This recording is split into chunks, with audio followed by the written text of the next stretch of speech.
Kilarigbo Live TV, ìkànnì amúlùdún àkọ́kọ́ tó ń gbé àṣà àti ìṣẹ̀lẹ̀ Yorùbá lárugẹ. Mo dedicate ambassador mi. Mo dedicate ẹ̀ fún ọkọ mi. Olówó orí mi. Òṣèré alára àgbàyídá. I am presenting this award on behalf of the Yomafa Global Awards. So, congratulations. Òṣèré takuntakun tó dángájá jùlọ, Mr. Ladi Afọlárin. Pẹ̀lú ọ̀gá mi ni ọ̀rẹ́ ni wá ẹ mọ̀ pé wọ́n ní kò sí ọmọ kékeré nídìí iṣẹ́ èèyàn.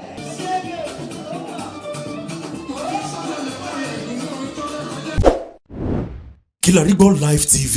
Some say live this dream and face another life. Hey, the word them use it just they hot like knife.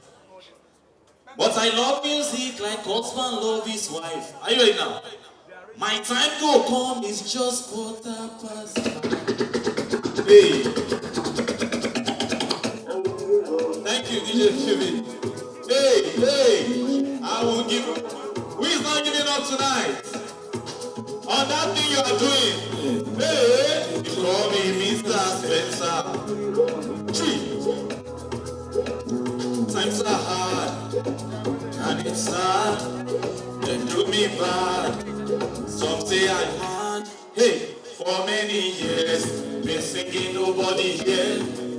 Clothes we don't share. Now I just they wear. Hey, some say live the dream and face another life. Hey, the one them use it just they hot like knife.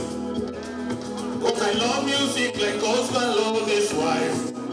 Hey, my time to come is just quarter past 5. Wọ́n ní ká ṣe ti His Royal Majesty Kábíyèsí Aláyélúwà ní Ọ̀jọ́rá of Ìjọra land.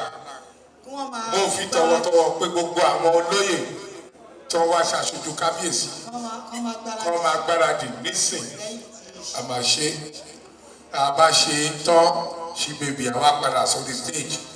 Arẹwà dúró dáadáa àtẹ́kárí dúró dáadáa. Shebaby. Ìwọ̀ṣọ tó lẹ́wọ̀ àkàrà rẹ̀ nípa mùtẹ́mi sọ̀rọ̀ nípa àwọn ẹwà wa, àwọn àṣà wa, kò sí ní tá a lè sọ́dà, òun ni wọ́n fi ránṣọ tó lù tó dúró déédéé, òun rè lórí labalábá ni wọ́n pelé. Tí flẹ̀ bá tún pẹ́lẹ́ ìmú àtúnyàtọ̀. Àṣà wa lélẹ́yìí, ìṣe wa lélẹ́yìí, ó dẹ̀ lẹ́wà púpọ̀. Láti iléeṣẹ́ Global Award, we want to say, wọ́n ní ká má sóyún. Wọ́n ní wípé ká fún yín ní World Motivated Bravery Actress 2020. Òṣèré alára àgbàyídá tó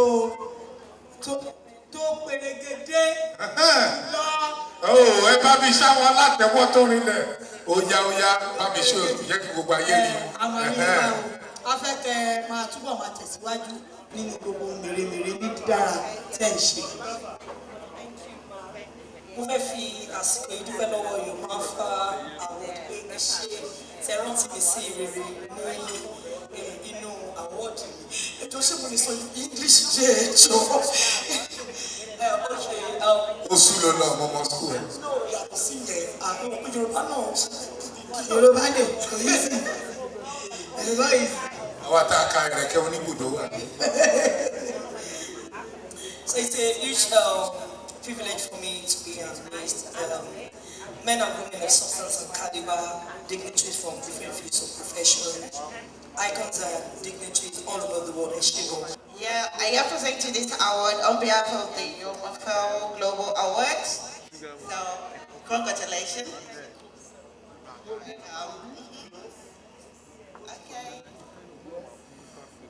Ẹ̀yin tèmi, ẹ̀yin ẹ̀gbọ́n mi, ẹ̀yin àbúrò mi, ìyá mi, bàbá mi, orúkọ tèmi ò yí padà. Alájà Aisha Bukola aka Bukky Smart. ọmọ yín àbúrò yín ṣe wà pàṣẹ dáadáa mo bá gbogbo ilé àmì ẹ̀yẹ tán fún èmi lénìí èmi Bukky Smart nípa iṣẹ́ takuntakun tí mo ti ń ṣe tipẹ́tipẹ́ lórí ọdún yìí á jẹ́ 20 years ogún ọdún tí mo ti wà nídìí iṣẹ́ ìtàgé so tó bá ṣe bẹ̀ sí wọn á rí wa pé a ti ń gbìyànjú lọ́tún yóò sí ẹja tó dúpẹ́ fọlọ́run so àmì ẹ̀yẹ tán fún èmi ni pé ọmọbìnrin tó ń ṣiṣẹ́ takuntakun ní gbogbo gbà sí iṣẹ́ ìtàgé tó mú lókùnkúndùn. inú mi dùn wípé ọlọ́run kà mí yẹ ọlọ́run kà mí yẹ láti jẹ́ wípé mo máa fún Mr. Aládé ní àwọ́dì torí wọn sanwó iṣẹ́ tí wọ́n kọ́ ń gbà yẹn fẹ́ mi wọn sanwó yẹn jẹ́ mọ̀ pé àwọn ọ̀gá tá a bá ti kọ́ mọ́jọ́ ká pọ̀ ó yẹ ká gbowó iṣẹ́ ọwọ́ àwa náà ló dé sí èlò ló sọ fún mi. báwo ni mo fi sílẹ̀ òṣèré takuntakun tó dángájá jùlọ Mr. Ladi Afọlárin àfúnyín ní àwọ́dì láti Yomafa Global Awards wípé gbogbo bẹ́ẹ̀ ṣe ń ṣe la rí àdẹ̀fẹ́kẹ́ máa ṣe dáadáa bẹ́ẹ̀ lọ àtúngbé ilé ìfúnyín ká gbé síbi tébù yín. ife ẹ̀yẹ tó dáa àmì ẹ̀yẹ tó dáa jùlọ. ẹ ṣáwa ní fọ́tò. àtẹ́wọ́ tó nílẹ̀ torí Ọlọ́run. mo dúpẹ́ lọ́wọ́ Ọlọ́run wípé ó sọ mi dìgbà yìí.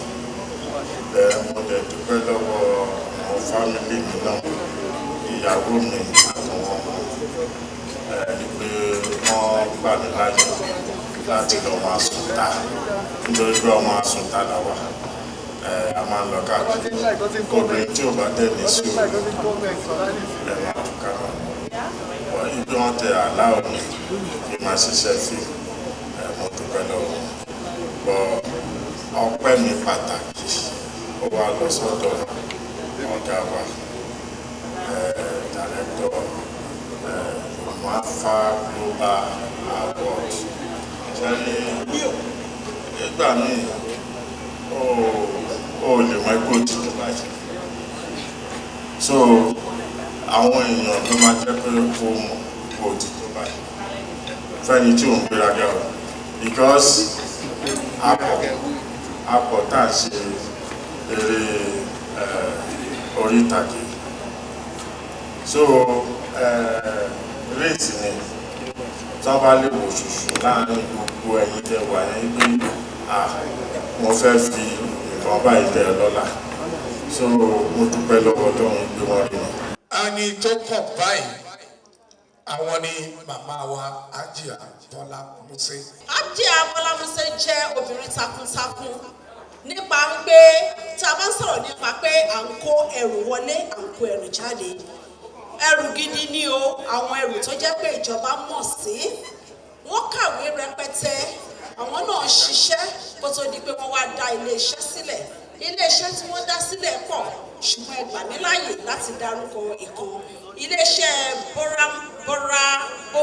Bomarak Group of Company tí wọ́n dá sílẹ̀ tó jẹ́ pé kò sírú ẹrù tí ẹ fẹ́ láti òkè òkun àbí láti bí lọ sí ọ̀hún gbogbo ẹ̀ ni wọ́n máa bá yín kó wọ́n tún wá jẹ́ obìnrin takuntakun tó nídìí obìnrin ìyẹn tó jẹ́ pé wọ́n máa sọ pé ẹ̀yin obìnrin tó kù ẹ ká lọ ẹ tẹ̀lé mi kò sí wàhálà kò sí ìṣòro Hajiya Bọ́lá Músè wọ́n kàwé wọ́n gboyè rẹpẹtẹ wọ́n dá iléeṣẹ́ sílẹ̀ wọ́n jẹ́ onídídùn ọlọ́rẹ̀ wọ́n máa ń fún àwọn ènìyàn wọ́n máa ń dá iléeṣẹ́ sílẹ̀ Ọlọ́run kẹ́ wọn pẹ̀lú ọkọ àti obìnrin rere ẹ gbà mí láàyè láti kí wọn káàbọ̀ síbí lónìí láti gba àmì ẹ̀yẹ láti iléeṣẹ́ Yomafa Global Awards lónìí àmì ẹ̀yẹ olóríire obìnrin takuntakun láwùjọ nígbà tí Princess Ọmọtọ́lá Ọmọlé tí wọ́n máa bá wọn gbà á màmá wa àǹtí wa ọmọ tó dára bí egbin àwọn náà ni wọ́n máa gbé fún wọn.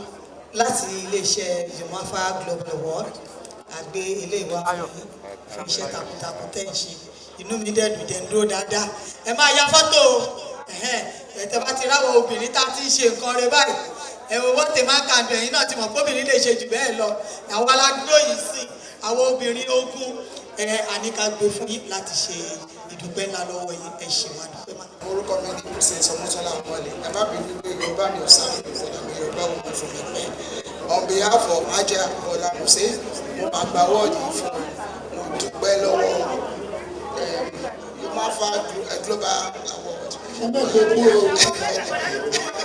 appreciate this and we look forward to the greater award. And we thank everybody for appreciating my friend. And God bless you. Anything. Máa sọ fáwọn èèyàn pé Yorùbá lè sẹ̀. Yorùbá lè láti sọ. Tó bá yẹ pé blókì àti ìdábòlẹ̀ yìí ká máa ti sọ. Tó bá di Yorùbá báyìí bíi ti mọ́mì mi yẹn láti máa sọ. Ó wà òkè á accept ẹ̀ bẹ́ẹ̀. Wọ́n ní ẹni tó máa bá wa present nísìnyí. Òun náà ni arẹwà obìnrin tí gbogbo wa mọ̀. Òṣèré tíátà. Olórin náà ni. Tí gbogbo ayé mọ̀ sí Shebaby kó máa bọ̀ ẹ bá mi ṣe alátẹ̀wá Shebaby let's have you on stage. A fẹ́ pe arẹwà obìnrin Shebaby kó wá bá wa present award a bá wa gbé award fún ẹni tá a fẹ́ fún ní award. The producer ẹjọ́ kí náà ń pè láwọ́ọ̀dù ni. Kòkò mẹ́ta àmì ẹ̀yẹ àwọn ni Alhaji Isa Rahim the CEO founder Nigeria Limited Apapa. Alhaji Isa Alabi Rahim àbí Alhaji Isa Alabi Rahim ní ọdún 1954 ní ọjọ́ kọkàndínlógún oṣù kẹrin ọdún. Wọ́n jẹ́ ọmọ Èkó ìpínlẹ̀ Èkó ní agboolé Àwórì ní Ìkẹjà gangan ni wọ́n ti wá ìsàlẹ̀ Àwórì bẹ́ẹ̀ ni Alhaji Isa Alabi Rahim Olúwa fi ìyàwó àti ọmọ kẹwọn Alhaja Sinata Rahim àti àwọn ọmọ alálùbáríkà àti ọmọ wọn. Alhaji Rahim wọ́n lọ sí iléèwé African Methodist School iléèwé alákọ̀ọ́bẹ̀rẹ̀ wọ́n tún lọ sí Ẹlẹ́ja ní Èbúté Mẹ́ta West bákan náà ni wọ́n lọ sí iléèwé gíga wọ́n tẹ̀síwájú wọ́n lọ sí iléèwé gíga ní àárín 1970 sí 1974 wọ́n tún wá lọ sí Yaba College ní àárín 1976 sí 1980 Alhaji Rahim Isa wọ́n gba àmì ẹ̀yẹ lóríṣiríṣi wọ́n ṣiṣẹ́ pẹ̀lú iléeṣẹ́ sífàs fún ọdún mẹ́jọ kó tó ní pé àwọn náà wá dá iléeṣẹ́ tiwọn sílẹ̀ Fadira Nigeria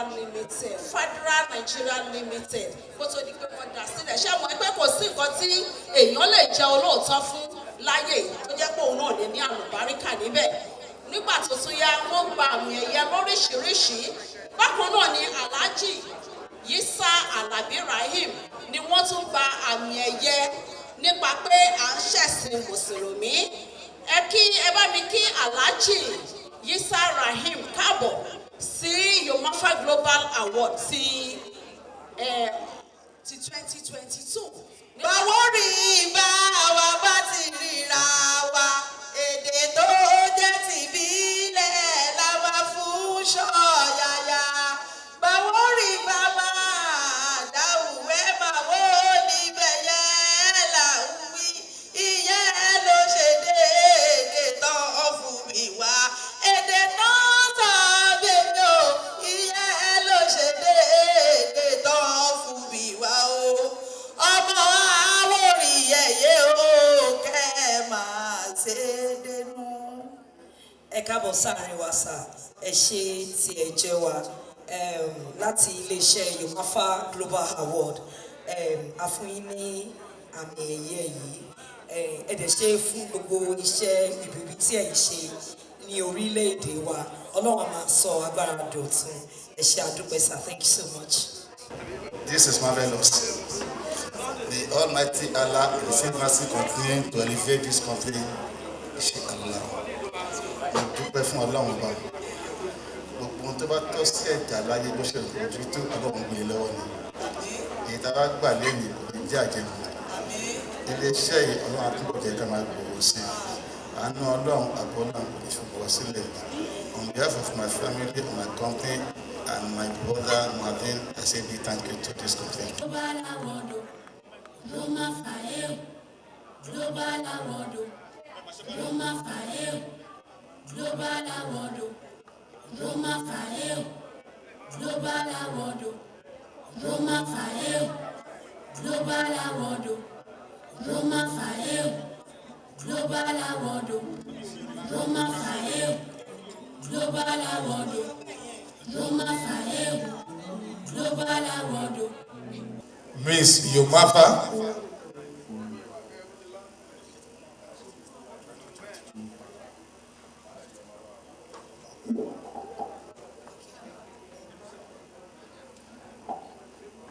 Ọ̀túnba.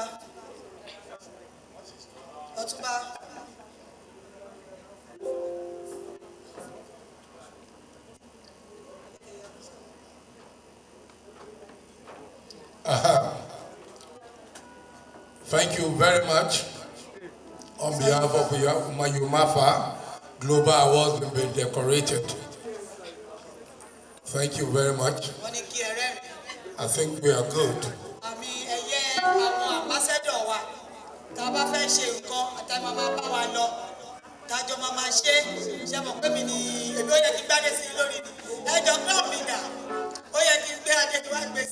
Oluperi Ogola, congratulations.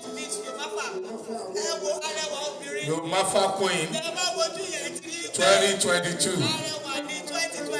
Congratulations. Thank you. You have anything to say? And I want to say that Kamagbe Ashawa Laruge, that is what Yomafa Global Award is all about. On behalf of Oluperi Ogoidu, fẹ́ sọ fún wa pé wọ́n ní kí sọ fún gbogbo ilé pé àwọn ò ní gbẹ̀yìn láti máa gbé àṣà àti ìṣe Yorùbá lárugẹ. Yomafa, ẹ ṣé gan. Orúkọ mi ni Olúṣọlá ọmọ Adébísí láti ìpínlẹ̀ Ọ̀ṣun, to be precise, láti Ọ̀tàn Ayégbájú. Wọn kàn déédéé fúnyàn ní award. So ìdí àti tùmọ̀ tó fi máa ń fúnyàn ní award ni pé wọ́n á rí ipa tí èèyàn ń ṣe ní àwùjọ, wọ́n á rí oríṣiríṣi iṣẹ́ téèyàn ń ṣe ní àwùjọ, wọ́n á rí pé ẹni yìí ó ń ṣe dáradára, kí ni kan tá a lè ṣe fún un láti lè mórí ẹ̀wù tó máa dàbí tóyìnbó pé ní encouragement. Ó ní wọ́n rí pé òkè ẹni yìí ó tọ́ fún àmì ẹ̀yẹ, tó ń sọ pé òkè ẹ̀yẹ ká fún Olúpẹ̀rí Ògoolù ní àmì ẹ̀yẹ Yomafa ambassador. Èmi gẹ́gẹ́ bí mo jókòó yìí, mo wá jẹ́ aṣojú Olúpẹ̀rí Ògoolù ni mo wá jẹ́. So Olúpẹ̀rí Ògoolù ní gbogbo àgbáyé kò sẹ́ni tí ò mọ̀ gẹ́gẹ́ bí onílù àrà tó ń fìlù sọ̀rọ̀, tó ń fìlù ṣoríṣiríṣi, bóyá sákárà ni, gángan ni, ìyá ìlú ni, kò sóríṣiríṣi ìlù, á fìlù sọ̀rọ̀, fìlù kọrin, fìlù pòwe, fìlù dára lóríṣiríṣi, ló fi wá wò pé ẹni yìí o tó tún wá lù, kí jẹ́ pé ó tún wá lù ní orílẹ̀-èdè Nàìjíríà nìkan, ó tún lọ sókè òkun, lọ sí oríṣiríṣi. So torí ẹ̀ náà ṣe dìsa náà yọ pé ẹni yìí ó yẹ láti fún ní àmì ẹ̀yẹ.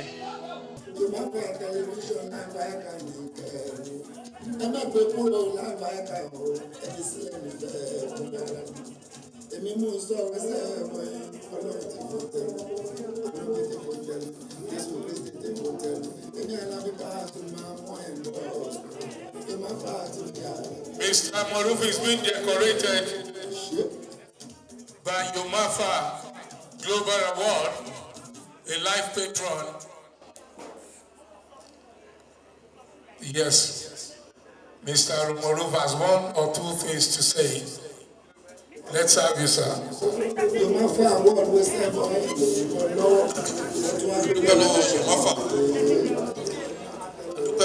Yomafa fún títún tí wọ́n fún wa ní ọjọ́ tí a dẹ̀ gbàdúrà pé Ọlọ́run lè dùn ara wa lọ́wọ́ láti lè máa ṣe títí dé òkú. Gbogbo àwọn òṣìṣẹ́ Yomafa ẹ kú iṣẹ́ takuntakun, Ọlọ́run á dúró tẹ́nì kankan wa, gbogbo àwọn tó dẹ̀ wá náà Ọlọ́run á dúró tiwa, ojú kò ní tiwa. Àmì àṣẹ ìṣe wa dúpẹ́ sà. Yomafa, thanks for the honor.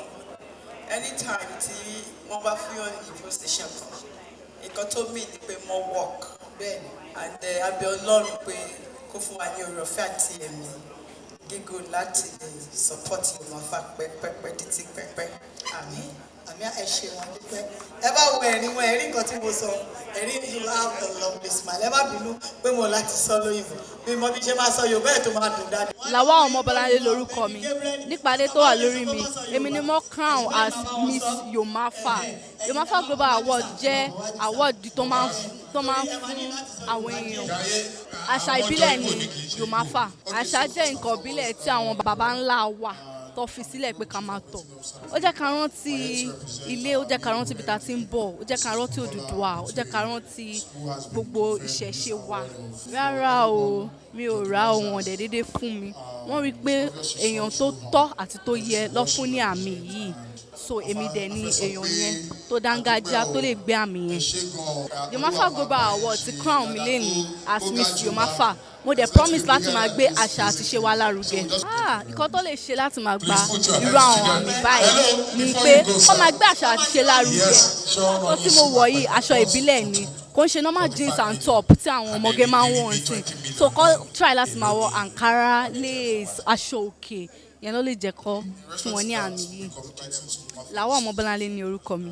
The next award, most prominent intelligent actress, òṣèré obìnrin ọlọ́pọlọ pípé tó làmìlaka jùlọ àwọn náà ni akíló ń pa ẹlẹ́rìí Shebaby Olúwatóbi ọmọ Ṣàléwá tó wà lẹ́gbẹ̀ẹ́ ni wà á gbọ́kọ́ lọ́kọ̀ Ṣàléwá eléyìí ọ̀rẹ́ rí o ọkọ̀ tí wọ́n náà fẹ́ títí wọn dídá rẹ̀. Láti iléeṣẹ́ Yomafa Global Award àpùsẹ́ǹtì ní àmì ẹ̀yẹ yìí wípé fún gbogbo ìránṣẹ́ takuntakun èyí tí ẹ ti ṣe ó jẹ́ túmọ̀ sí pé iṣẹ́ ti bẹ̀rẹ̀ MC Kirikiri máa máa wọ̀dà aláwọ̀ kan sílé èyí náà lẹ́tún ní eléyìí náà kó má lóun gbàgbé èyí náà lẹ́tún ní eléyìí ẹ̀ fi túbọ̀ ṣe iṣẹ́ rere. Mo dúpẹ́ lọ́wọ́ Yomafa gidi then mo dúpẹ́ lọ́wọ́ àwọn everybody tó wà nípa ìrìnàṣẹ́ ẹgbẹ́ Adélébárí Àrìnà torí lọ́wọ́ Olódùmarè and then this award is a challenge for me to put more effort torí tó bá ní ọlọ́pọlọ pípé ọ̀pọ̀ tó bá so I'm very happy to have this award. Thank you. Òṣèré orí ìtàgé ni mí, sọ̀rọ̀sọ̀rọ̀ rédíò náà dẹ̀ ni. Thank God, mo ní kọ́kọ́ dùn fún award, mo dúpẹ́ lọ́wọ́ Ọlọ́run, mo dúpẹ́ lọ́wọ́ àwọn èèyàn náà tí wọ́n support mi lórí award.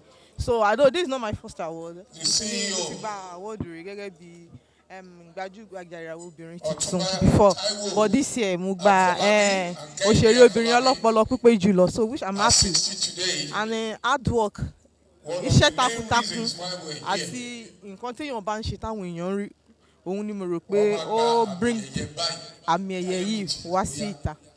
Àmọ̀ràn mi ni pé kó remain focused and kò dẹ̀ ń ṣe nǹkan téèyàn máa achieve lẹ́ẹ̀kan náà, kò ń ṣe pé ọkọ̀ a máa débẹ̀ lénìí a dẹ̀ máa dé ibi tí mo dé lénìí. No, you have to work hard pẹ̀ká dẹ̀ ní ẹ̀mí sùúrù, so mo mọ̀ pé lágbára Ọlọ́run àwọn náà débi tí ó bá wù wọ́n láti dé. Láyé bàbá wa Àìjì Táíwò Àfọlábí àti bàbá wa Chief Kẹ́hìndé Àfọlábí ó yá o ṣé a ti ṣe tán Sifax la máa spell ok lórúkọ Yomafa Global Award ni a fi gé àkàrà òyìnbó yìí S, give me an S, an I, M, A, X. Ẹ ṣàṣìfàṣì látẹ̀wọ́ ẹni tí ó mọ̀. Aha, thank you very much. Thank you very much. DJ bring it up, bring it up. A fẹ́ dúpẹ́ lọ́wọ́ àwọn organizers Yomafa Award. Ọdọọdún ni àwa ti máa ń ṣe àtìlẹ́yìn program torí a rí àǹfààní tó wà níbẹ̀. A lè fẹ́ sọ pé a máa túbọ̀ máa support. Àtẹ́wọ́ please, a big round of applause. Ọ̀gá wa tó dẹ̀ ń ṣe ọjọ́ 60 ẹnìkan tó fẹ́ràn àṣà àti ṣe Yorùbá so a máa continue láti máa ṣe sí ẹ ṣe lọ́pọ̀lọpọ̀ lọ́wọ́ àpò. Láti ẹ bá wa fi ọwọ́ yín sísà. Ẹ bá wa fi sí a máa ké sí fax lẹ́ẹ̀kan sí. Give me an S. I-F-A-X. Sifax. Happy birthday to you. Happy birthday to you. Happy birthday to you. Jaiye Kuti. Happy birthday to you. Hip hip hip. For the jolly good fellow. For the jolly good fellow. For the jolly good fellow.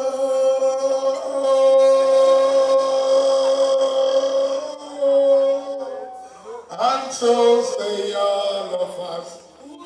And so say all of us. And so say all of us. For we are jolly good fellow. For we are jolly good fellow. For we are jolly good fellow. Hip hip hip. Hip hip hip. Hip hip hip hip. 3 Gosas for Sifax Group of Company. Gosa. Thank you very much. Orúkọ tèmi ni Fatoyinbo Solomon Fowódára aka Displayman Solo. Ìdí àtúntúmọ̀ tàbí ṣe eléyìí ni pé a ṣe nítorí ọ̀gá wa Dr. Taiwo Afọlábí ààrẹ Arẹmọlẹ́kùn 1 kò tẹ́ tó bá ọ̀rọ̀ lọ sí ọ̀dọ̀ Taiwo Afọlábí tó bá bẹ́kún ọbẹ̀ ẹ̀rí ló máa bá jáde. Ọjọ́ ìbí wọn là ń ṣe lọ́wọ́. Ọjọ́ ìbí Dr. Taiwo Ọláyínká Afọlábí òun là ń ṣe lọ́wọ́. Òun la fi wá síbí lónìí. So àwọn Yomafa wọ́n ní wọ́n fún wọn ní award. A dẹ̀ wá síbí a rí award lọ. A dúró gẹ́gẹ́ bí ẹni tó wọ́n gba award náà láti ṣojú fún ààrẹ Dr. Taiwo Afọlábí. A dúpẹ́ lọ́wọ́ Yomafa gidigidi pé wọ́n pọ́n wọn lé. A dẹ̀ sọ pé a máa ṣe alátìlẹyìn fún Yomafa anytime tó bá lè pè wá pé àwọn nídìí kankan a ready fún wọn any amount láti máa support iṣẹ́ wọn torí wọ́n ń gbé àṣà ní arugẹ wọ́n ń jẹ́ kí wọ́n gbogbo tí wọ́n ń ṣe àṣà èdè àti àṣà Yorùbá òun ni wọ́n ń gbé lárugẹ kọ́lọ́n kó ràn lọ́wọ́. Gẹ́gẹ́ bí ẹnìkan àwọn tó mọ̀ mí àwọn tí ó dẹ̀ sì máa mọ̀ mí ṣe èmi ni ààrẹ ìjọ̀gbọ̀ èmi náà tún ní ọba ààrẹ gbogbo ní Europe. Ẹ fún wọn látẹ̀wọ́ tó rinlẹ̀. Inú mi máa ń dùn tí máa ń rí tí àwọn èèyàn bá ń ṣe nǹkan tó mú kọ́jọ wa dání ó dẹ̀ máa ń dùn wọn mi gan. Mo wish pé kí COE ó continue pẹ̀lú support orí àwọn. Ẹ bá mi ṣáwọn látẹ̀wọ́. Àti gbogbo àwọn tó wà níbà yìí náà ẹ jẹ́ kí irú nǹkan báyìí kó continue in society wa because the only thing we can be proud of is our culture. Ẹni tí ó bá ti sin culture tí ó follow culture ìdílé ló máa sọ ayé òní yìí ti wá padà. Ẹ ṣe gan. Ẹ ṣe wọn nípa.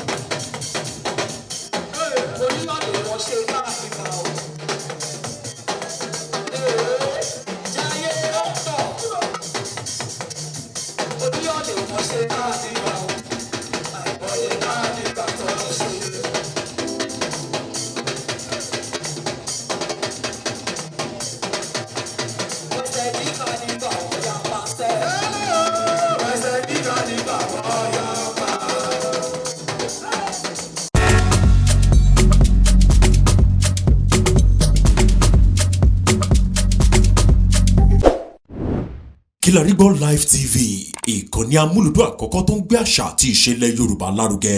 atagbantagba lóde tagbangba ló ti pápá tó ní kí lóní tagbangba ó ṣe. àwọn gbàǹkọ́gbì alárinrin ètò ọ̀dọ́ wa ló sodo sí. mo lè má lè sọ òyìnbó púpọ̀ but nínú Yorùbá tí mò ń sọ àwọn kan yọ Yorùbá ń bẹ̀.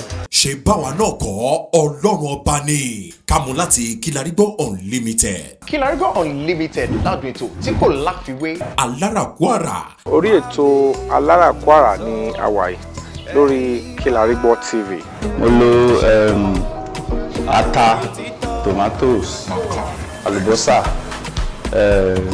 ẹyin mo lo carrot mo dẹ̀ tún fi hot dog náà sí. mélòó la fẹ́ kà nínú eyín adépèlé KPK kò gbọ̀kẹ́ Kilarigbo ló ń jẹ́ bẹ́ẹ̀ ká ṣe àkálẹ̀ àwọn ayẹyẹ lọ́nà tí ìgbàlódé léyìí tẹ́yìn ó sì gbádùn ẹ̀. ọba sọyún ọ̀rọ̀ jábẹ́sì padà ìwọ ni olúwa wá fàyè mi ṣèyanu. Kilarigbo Live TV gbọ́ ń pa ẹ̀. fún ìpolówó ọjà tàbí àkálẹ̀ èyíkéyìí ayẹyẹ tẹ́ bá fẹ́ ṣe ìyún event coverage pẹ̀lú owó tí ò gani lára Kilarigbo Live TV ẹ̀rọ amóhùnmáwòrán tíá.